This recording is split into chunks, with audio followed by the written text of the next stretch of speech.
पाऊस हा घटक वाहणार आहे। यामध्ये बघा पावसाचे वेगवेगळे प्रकार आहेत। एक रम्य पाऊस आणि मुसळधार पडणारा पाऊस। रम्य पाऊस म्हणजे काय, जो स्लो हळू प्रमाणात पडतो तो रम्य। मुसळधार म्हणजे मोठ्याने पडणारा, जो महापुराच्या अनेक समस्यांना आपल्याला तोंड द्यायला लागते, तो मुसळधार पाऊस। तर बघा आपण आज निसर्ग चित्र पाऊस, नदी, पूर, महापूर असे एक चित्र तयार करणार आहे आणि ते चित्र तुम्ही एका साधाचा वापर करून ते चित्र पूर्ण करायचं आहे। तुम्हाला 3 मिनिट वेळ देणार आहे ते चित्र पूर्ण करण्यासाठी। एका साधाचा वापर करायचा आहे। एक हात कुठला साधाचा, एकच हात वापरायचा, परत दुसऱ्या हाताचा वापर करायचा नाही चित्र काढायला, ठीक आहे। तर बघा 3 मिनिटं तुम्ही निसर्ग पावसाचा तुम्हाला जे आठवते निसर्गावरती तुम्ही चित्र पूर्ण करायचं।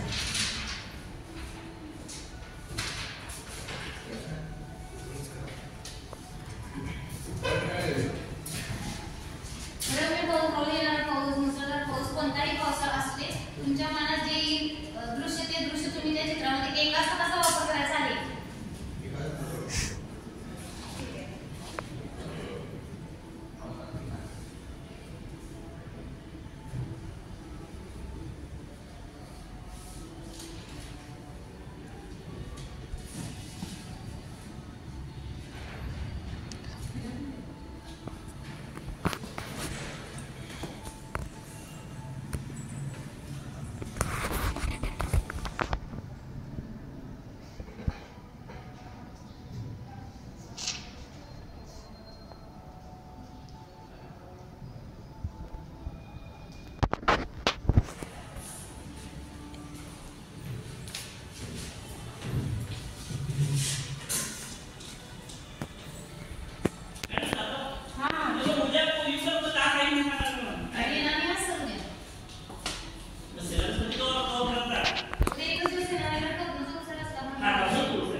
मन पूर्ण त्यामध्ये त्या चित्रामध्ये घालून त्यांनी चित्र हे निसर्गाचं तयार केलेलं आहे।